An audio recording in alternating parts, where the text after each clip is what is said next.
Say hello to travelersan. Through the creative use of game mechanics, and at times glitches, we're on a quest to see just how much of Genshin Impact can be completed using only the Traveler. And we sometimes break things. If you enjoyed the series, do make sure to like and subscribe. It helps travelersan out a lot. Golden Apple Archipelago, Teyvat's idyllic vacation spot that hardly any resident of the world knows about. The cool waters, the bright sun, the burning alive at the hands of a Dendrosamatryl and Pyro Abyss Mage. That is a ton of damage. Good thing I packed a bunch of provisions. That this is not relaxing, I found out rather quickly when simply traversing the map to unlock all the waypoints. Au contraire, it's quite brutal. Travelersan, with an asterisk, is way underleveled in relation to his world level of 5. A world level that I decided not to lower. And though I did everything to replicate the actual travelersan, this setup is just not going to cut it. Sorry Fillet Blade, going to need something a bit stronger. This prototype Rancor should work nicely. Sort of. Oh boy, long fights await. As always, the goal is to clear as much content as we can using only the Traveler. And it's a lofty goal. 100% completion of the archipelago. That means all conches, all treasure chests within the story domains, the puzzles of the islands, and so on. While there are sections of these quests that force other characters to be used, those will fall under the exemption rule outlined in episode 1, since there's no way to switch party setup during those segments. Is this doable? Might we fall short of the goal? That's what we're here to find out. Let's go ahead and get right into it, starting with the most difficult of all the domains, at least for a solo underleveled character, Kazuha's. Speaking of long fights, here is the longest and most difficult, the dojo. For those that don't know, I live streamed some of this content. During that, spent nearly 20 minutes in this room fighting enemies and chowing down on those aforementioned provisions. Throughout that time, the audience and I learned that the enemies in here need to be defeated simultaneously? I say it questionably because it's not so much simultaneous, but within an indefinite amount of time of one another. There were times I KO'd an enemy only to have it instantly respawn. Other times, it took nearly a minute for them to reappear. Based on these observations, I'm presuming this room has a hidden timer that constantly loops. And each time it hits 0, it respawns any defeated enemies and starts the countdown anew. Luckily, all that doesn't matter, at least right now, since this room isn't necessary for completing the domain. Sorry little Maple Leaf, for now, I'm moving on. But you better believe I'll be back to finish this fight. So this room is pretty neat. Normally you'd go down this hall, across this bridge, and it take you to a ramp lined with traps. But if we just go up the hole in the ceiling, the talisman can be grabbed and the chest looted without doing any of that. Interesting that the traps don't activate either, due to the trigger being at the bottom of the ramp. That's the first Kazuha domain done. Another tough fight awaits atop the mountain where the rock carving tools are. Pyro and Electro Abyss Mages, and 3 Metatrolls. You can see the entire place got torched as the fight went on.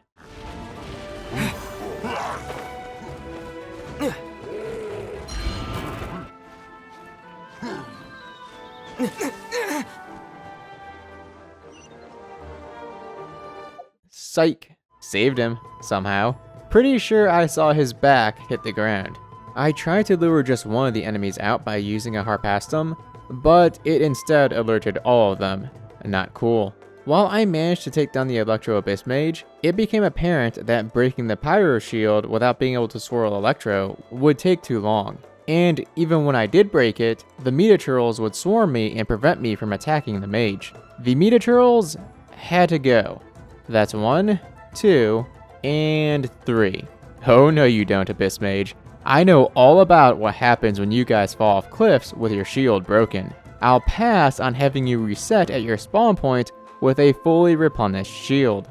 Gotta say, these battles are quite taxing, but it's a very enjoyable challenge. Feels like I'm back on level 7 travelersan who just stepped ashore in Inazuma. In Kazuha's second domain, for no other reason than I can, we're going to do this room without ever rotating it.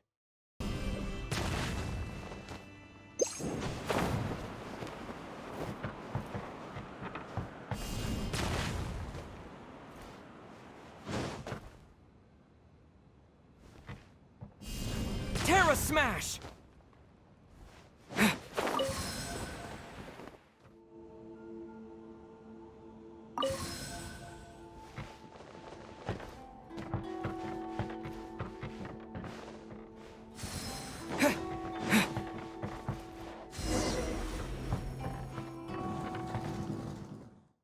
Alright, we need to talk about the Shogunate Samurai enemies, because these fellows may just be the most buggy, poorly designed lot in the game. Starting with the Yoriki Samurai, their dash attack never seems to hit. I'm practically standing still, and yet it misses. Also, their voice lines.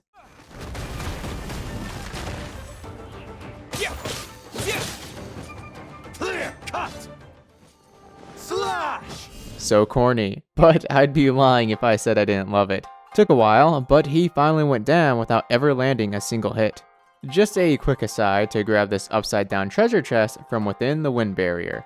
Even more fighting, so much fighting in Kazuha's domain. And then we're on our way through the old-timey zone onward to the third and final domain that's, you guessed it, chock full of more fighting. And more buggy Shogunate Samurai. Here's the second of the 3 enemy types in this faction, the infantry. Just gonna blast these fellows off the cliff and what? Hold up, rewind. What the heck is going on there? His spear is floating, and now it's gone. I know hilly trolls can lose their clubs, so can these guys lose their spears? Okay. He is attacking with invisible spear arts. The stuff one sees when enemies aren't being deleted by a single button press, it's wild. Such as Nobushi stuck in endless fall animations, sliding around the floor and ultimately off the cliff to their doom, or them getting stuck because they're sinking into the floor. This being Kazuha's Mirage and all, I'm beginning to think he hasn't quite recovered from his hangover at Angel's Share, because this is some wonky stuff. The third Shogunate Samurai enemy, the infantry captain, is maybe the most dangerous. Nothing particularly buggy about them, except they are extremely hard to flinch. They can also attack through geoconstructs, like Starfell Sword, with said attacks being quick and capable of dishing out a ton of damage because they don't push the character back. Are you serious? And that dude just went back and fully healed. This happened a lot. The Yoriki Samurai will straight up stop fighting mid-battle and return to their spawn location to fully heal. I understand that this happens if you wander too far away from the battle, but I'm not more than a few steps away from where he goes to stand. With all these incredibly lengthy battles finished, Kazuha's domain is done. Let's take a break from battling for a moment and tackle a puzzle. This is not the... Specifically, this Ruins Torch puzzle on the Bonsai Mountain. These torches can only be activated by pyro, which means Animo Traveler will need to swirl pyro at them. However, there's a problem. Other than this flaming flower, there doesn't appear to be any source of pyro. Further yet, this flower only appears on the first mountain layout, which doesn't have the torches. That means we need to get our pyro source from outside the island. Outside the island, surrounded by long stretches of water. So, how does one carry pyro across the waters of the archipelago to this island, to then swirl it into the torches? Remember in episode 9 when I mentioned portable waypoints as being one of the most important items for travelersan? I didn't talk about why, but let me show you a trick that'll illustrate it perfectly. Now, portable waypoints can't be used in the Golden Apple Archipelago, but normal teleport waypoints will work the same. All we have to do is let this Fatui Pyroslinger shoot us, and then teleport to our destination. See that? The elemental status remains after teleporting. So long as you're teleporting between locations within the same map, elemental status remains. And that is precisely why portable waypoints are huge. Pyro issues in Dragonspine? Not anymore once I have these.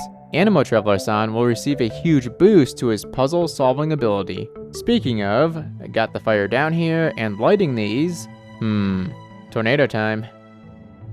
Perfect. And there's the treasure chest. I love this game's mechanics. Shinyan's domain is next. This one is pretty straightforward, and there's no combat at all within the story portion of the domain. We'll be back to clear the portions with combat later on. Following those water trails up the mountain is a bit tedious. There were a few hiccups, but overall, things went pretty smoothly.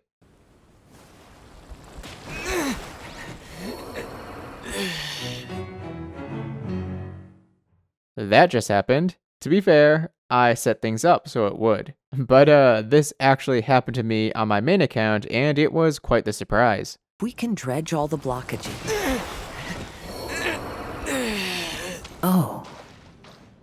Can get a cool photo of the group now that we're out of the cutscene. Oh, and of course, Starfell Sword makes every cutscene better. With Shinyan's domain finished, even more puzzles have opened up, such as this other ruins torch area. With water all around, this one will be trickier. Not to mention, there's a second part to it. Like last time, the plan is to carry Pyro down here. These bushes conveniently form a path down from the cavern entrance to the puzzle, and they'll work nicely along with a few patches of grass to refresh Pyro if needed. As for our Pyro source, it's not too far away. These two hilly trolls amidst their daily run will be lending travelersan a helping hand.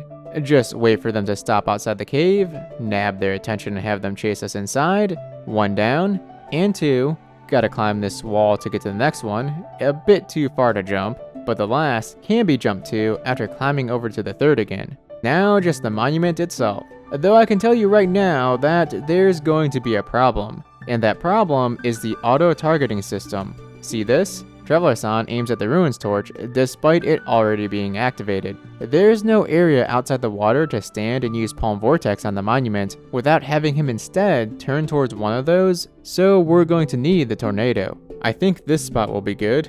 It's far enough away that no auto-targeting occurs. The tornado should travel straight into the monument. Bingo! The water begins to drain, the first half having been completed. The other ruins torches lay across the pond. The route we've been using won't work anymore. Let's travel over there, through the magic door, and unlock the gate. From Albedo's cave, all the way around the center of the island to these pyro slimes, is the new route. Because, just like with waypoints, this magic door teleports the player without changing the map. Elemental status will remain. That's the second. And the third, the last is the trickiest yet. Practiced the route before bringing Pyro down here, and found this to be the quickest. Let's try it out.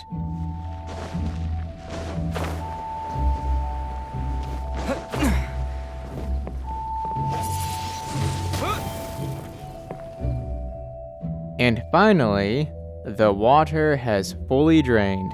Easily one of my favorite puzzles encountered thus far in the series. Another conch, but more importantly, treasure. Is this an answer from this world? Alright, to wrap things up in this episode, travelersan needs to attend to some unfinished business. Remember the dojo? It's time to challenge it again, and this time, claim victory. It'll take a lot of strategy, a lot of patience, and probably way too much dodging. Wait, what's all this? And there's a second dojo. Cool. Although this one is just Shogunate Samurai and much, much simpler. A good warm-up. That's the second to last chest.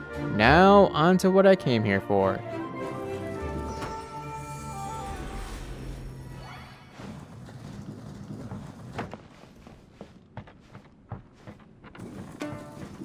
Let's get down to business. Let me try my luck. Yeah. This isn't over. One strike will Quick! suffice. Keep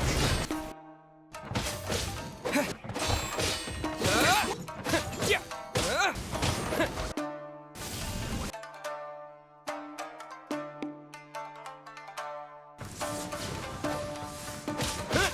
How's this? This isn't over. One more. My blade. Finally, to the ferry. It's my lucky day. Quake.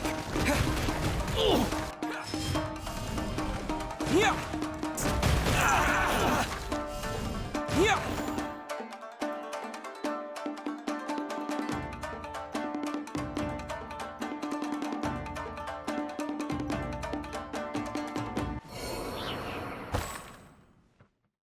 Whew, finally. Only took like 10 minutes. Getting each enemy down to a small amount of health without accidentally KOing them was difficult. And then there was the hope that the invisible timer wouldn't lapse the moment I started picking them off. All that for a maple leaf leading to a single treasure chest. But then, although I was excited about the treasure with the ruins torches, it's not really about that, but about seeing what all can be completed using only the Traveler.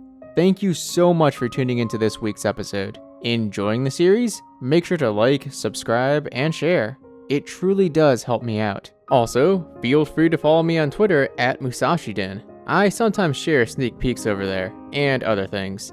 The Archipelago still has a good amount of content to offer, and there are even unreleased events lying in wait. Well, maybe. Honestly not sure I'll be able to do the upcoming co-op thing, Reminiscent Regimen, solo. But Fischl's Domain and Mona's, well, Mona's is for sure easily completed with only the Traveler, unless I'm missing something. But through it we shall go anyways and see what puzzles and challenges appear after completion of her Mirage. This is Musashi and travelersan with an asterisk, signing off. Till next time.